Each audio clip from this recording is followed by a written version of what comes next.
Bonjour et bienvenue. On se penche aujourd'hui sur une série de documents qui, honnêtement, dressent un portrait assez glaçant de la Guinée. On est 4 ans après le coup d'État de septembre 2021, Mhm. et à l'époque, la junte militaire, le CNRD, était arrivé avec d'énormes promesses. On parlait de refondation, de justice. Un immense espoir, oui, vraiment. Et la question aujourd'hui, elle est simple. Qu'est-il advenu de tout ça? C'est exactement la question que posent nos sources. On s'appuie principalement sur un article de Koumadia qui date de fin 2025 et qui décortique un rapport accablant de la coalition d'ONG tournant la page Guinée. Et pour décrire la situation, le rapport utilise une formule terrible. Laquelle? Une chasse à l'homme systémique contre toutes les voix dissidentes. Chasse à l'homme, les mots sont extrêmement forts. Notre objectif aujourd'hui, c'est de comprendre ce décalage, ce fossé entre le discours initial de la junte et la réalité que ces documents décrivent. Oui, comment un régime qui promettait les droits humains en arrive à être accusé de répression sanglante, d'enlèvement, bref, de tout ce qu'on va voir. Alors commençons par le début. Pour bien comprendre la chute, il faut se souvenir de l'ambiance de 2021. Absolument. Le CNRD, avec à sa tête le général Mamadi Doumbouya, renverse Alpha Condé. Et il faut se rappeler que le troisième mandat de Condé était massivement rejeté. Le pays était au bord de l'implosion. Donc les militaires arrivent presque en sauveur. Exactement. Et leur discours, c'est la rupture totale. Ils promettent tout l'inverse. La fin de l'impunité, l'ouverture, les libertés garanties. Et ce n'était pas que des paroles en l'air, ils ont mis ça par écrit. C'est un point important du rapport, non? C'est le point de départ de toute l'analyse. Le régime a rédigé sa propre charte de la transition. Leur propre loi, en quelque sorte. C'est ça. Et dans ce texte, c'est écrit noir sur blanc. Droit à la vie, interdiction de la torture, liberté d'expression, de manifestation, tout y est. Donc l'argument du rapport, c'est que la junte ne viole pas juste des principes, elle viole sa propre promesse, sa propre loi fondamentale. On leur tend un miroir, en fait. Voilà ce que vous aviez promis et voilà la réalité. Mais j'imagine que documenter tout ça dans ce contexte, ça a dû être incroyablement risqué. Extrêmement risqué. L'enquête a duré 3 ans. Une petite équipe de 5 personnes. Et ils décrivent un climat de peur, mais une peur généralisée. Tenez-vous bien, ils ont identifié 70 familles de victimes. 70. Sur ces 70 familles, seules 11 ont accepté de témoigner. 11. 11. Et certaines anonymement. Les autres avaient trop peur des représailles. Ça donne une idée de l'ambiance. La parole ne s'est pas libérée, elle s'est. Elle s'est enterrée. Alors justement, plongeons dans les faits, dans cette chronologie. Quels sont les premiers signes de ce basculement? Ça arrive très vite. Dès 2022, des coalitions de la société civile, les forces vives de Guinée, commencent à s'impatienter. Ils demandent un retour à l'ordre constitutionnel comme promis. Oui, ils organisent des manifestations. Et la réponse, ce n'est pas le dialogue. C'est l'usage de balles réelles. Directement. Pas de sommation, de gaz lacrymogène. Directement des balles réelles. Le rapport ne parle pas de dérapage, mais d'un mode opératoire. Et il donne des noms, des âges. C'est ça qui est terrible. Ouais. Tierno Bella Dalio, 10 ans, tué en octobre 2022. Tierno Ousmane Diallo, 15 ans, mort de ses blessures en mars 2023. Et il y a ce cas particulièrement révoltant, celui de Mamadou Alioubari, un étudiant en sciences politiques. Qu'est-ce qui lui est arrivé? Il est touché d'une balle dans la nuque. Il n'est pas mort sur le coup, mais ses proches, qui témoignent, ils affirment que des gendarmes ont bloqué son évacuation vers une clinique. Pardon? Ils ont empêché? Ils l'ont laissé mourir sur place, volontairement. C'est à peine croyable. On n'est plus dans du maintien de l'ordre, là. Pas du tout.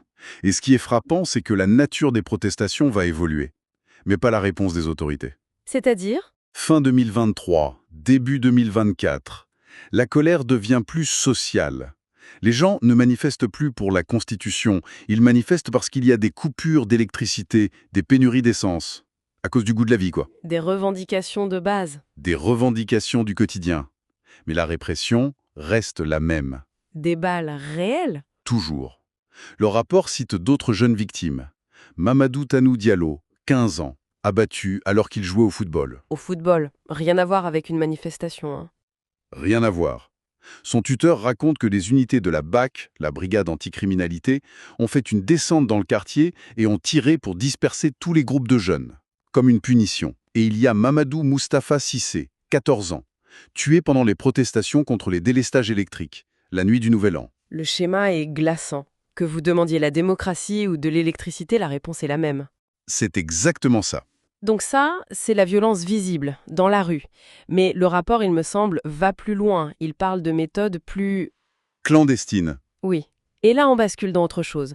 On passe de la répression à la terreur, en fait. Le rapport consacre une grande partie aux enlèvements nocturnes, aux séquestrations, à la torture et aux disparitions forcées. La disparition forcée. Et le plus pervers, juridiquement, c'est que le propre code pénal guinéen qualifie la disparition forcée de crime. Un crime contre l'humanité, passible de la perpétuité. Donc ils commettent des crimes que leur propre loi condamne le plus sévèrement. C'est un déni institutionnel à ciel ouvert. Une façon de dire, nous sommes au-dessus de nos propres lois. Le rapport met en avant 2 cas emblématiques, ceux de Fonike Mengue et Biloba.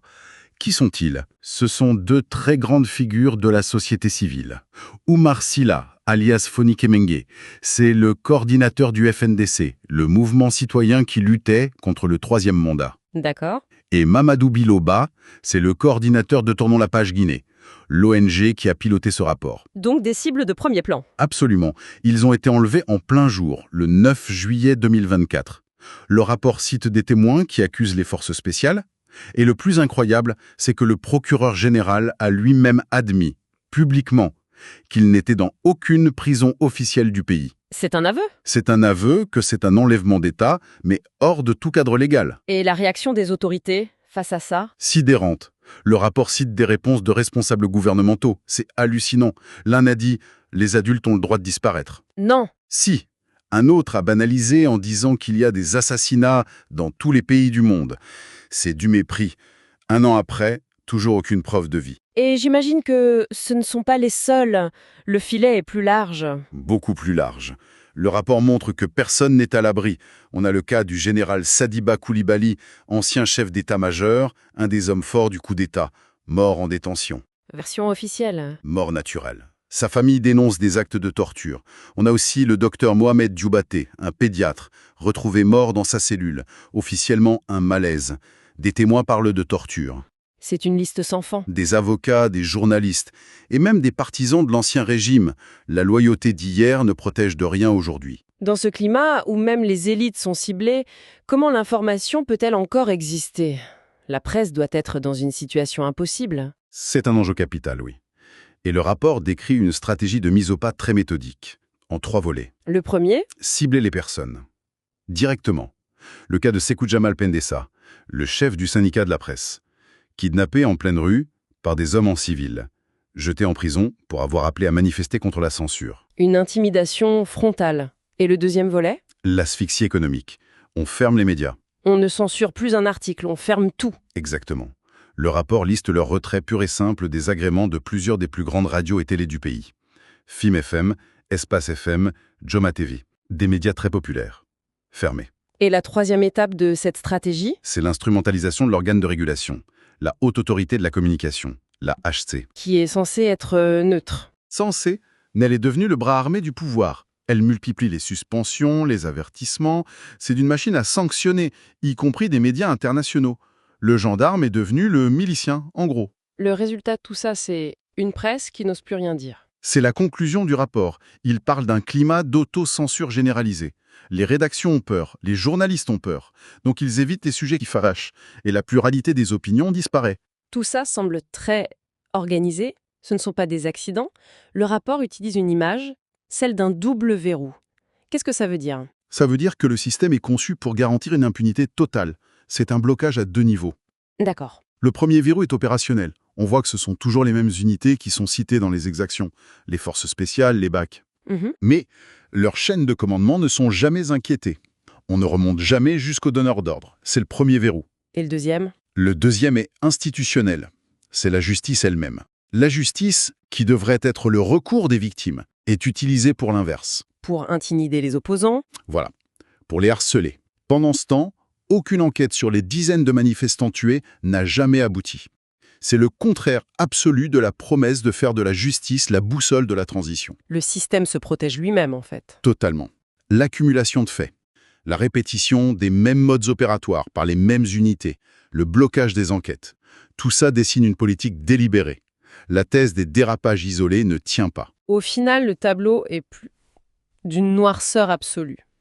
La conclusion du rapport, c'est que les voix critiques en Guinée n'ont plus que deux options, la prison ou l'exil.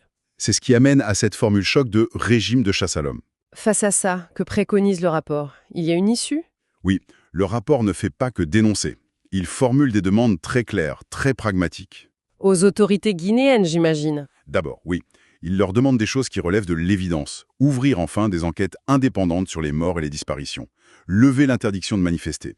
Et bien sûr, rendre leurs agréments aux médias fermés.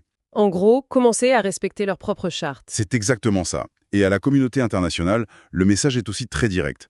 Arrêter la politique de l'autruche. C'est-à-dire? Bafoue ses engagements les plus fondamentaux, quoi.